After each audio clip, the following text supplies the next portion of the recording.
Welcome to The Explainer. Today, we are jumping right into a topic that affects, well, pretty much all of us, the real privacy cost of that smartphone in your pocket. This explainer breaks down a super fascinating and honestly pretty alarming report from Virtualization Options LLC. They're a technology research and advisory group based out of Colorado. Let's jump in and see what they uncovered. So the report kicks things off with this statement right here, and it really hits the nail on the head. It perfectly frames this core tension, right? We absolutely love how connected our phones make us, but it begs the question, what are we actually giving up for all that convenience? It's so true. Your phone isn't just a device anymore. It's like an extension of you. But this constant, always-on connection, well, it can be a double-edged sword.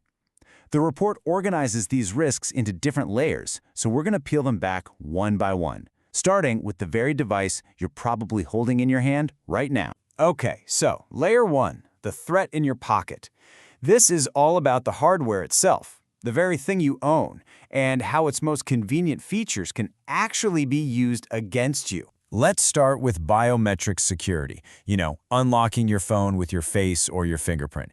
It's super convenient, no doubt. But the report highlights the huge trade-off here. Your unique, unchangeable physical traits, like your face, become your password. And if that data ever gets stolen, well, you can't just reset your face, can you? And this is where it gets a little chilling. The report warns that even apps that seem totally harmless could be getting access to your camera and microphone. That means your phone can literally be turned into a surveillance device, listening and watching from your own pocket or your kitchen counter. Now this next one, SIM swapping, is a particularly nasty attack. A criminal basically tricks your phone company into giving them control of your phone number. Once they have it, they can intercept everything. Your two-factor authentication codes, your password resets. It's a direct pipeline into your bank accounts and your entire digital life.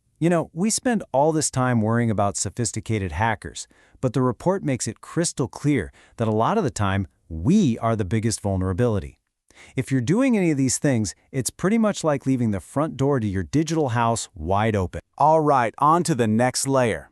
We've talked about the hardware, so now let's look at the software we choose to put on it, and the real cost of all those free apps. Come on, we've all been there. You download a new app, a box pops up asking for permissions to your contacts, your location, your microphone, and what do? We just click agree, agree, agree to get to the good stuff. But as the report shows, that simple act is how we give these companies a backstage pass to our lives. And then you've got social media. The report really hammers this home. What you share online can stick around forever. It creates a permanent digital footprint. Think of it like a digital tattoo. Even if you delete something, it can live on in screenshots and archives, creating a trail of information that could be used against you years from now. And what about all the stuff we save? Cloud storage is amazing, right? Access your files from anywhere. But the report offers a serious reality check.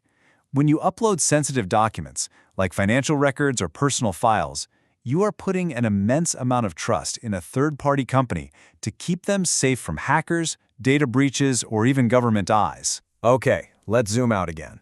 We've covered the device and the apps. Now let's talk about the networks our phones connect to, where some of the biggest threats are completely invisible. Public Wi-Fi, the savior at the coffee shop, the airport, the hotel. But is it actually safe? The report from Virtualization Options LLC suggests we should be really, really careful. So, according to the report, these are the big 3 threats you face. You've got hackers just snooping on your traffic, maybe grabbing your passwords. Then there are man-in-the-middle attacks, where they can actually alter the data you're sending and receiving. And maybe the scariest one, rogue hotspots, set up to look legit, but they're just there to steal your info the second you connect. And hey, it's not just Wi-Fi. The report points out that even those short-range connections we use every day, like Bluetooth or the tap-to-pay NFC feature, have their own security holes. An attacker could potentially snag your data just by being close to you. Okay, for our final layer, we're pulling back the curtain on the big one. This is the massive unseen data economy that's humming along in the background, profiting from every single thing you do on your phone. What's really interesting is how the report breaks down who's watching. On one side, you have the companies you know, the apps and websites you use, and they mostly want your data for targeted ads. But then, Then there are the data brokers. These are shadowy, third-party companies you've never heard of, building incredibly detailed profiles on you to sell to, well, pretty much anyone. But it's not just about corporations trying to sell you things. The report touches on a much bigger societal issue, the chilling effect of government surveillance. This is the idea that just knowing you could be monitored can cause people to hold back, to self-censor what they say and search for. And that has a huge impact on free speech and open debate. This is such a critical point. We use tools that give us a false sense of security. I mean, you open an incognito or private window and you feel totally anonymous, right? Well, the report clarifies that's not what's happening at all. It's only hiding your history on that one device. Your internet provider, your work or school network, and the websites you visit, they can still see everything. Okay, I know. After hearing all of that, it's easy to feel a little paranoid, maybe even want to ditch your phone altogether. But hold on, the report isn't just about doom and gloom. It actually gives some really clear, practical steps you can take to fight back and protect yourself. Think of these 4 things as your personal privacy toolkit. A VPN is like a secure, encrypted tunnel for your internet traffic, perfect for public Wi-Fi. Secure messaging apps with end-to-end encryption keep your conversations private. Two-factor authentication is an absolute must-have security layer.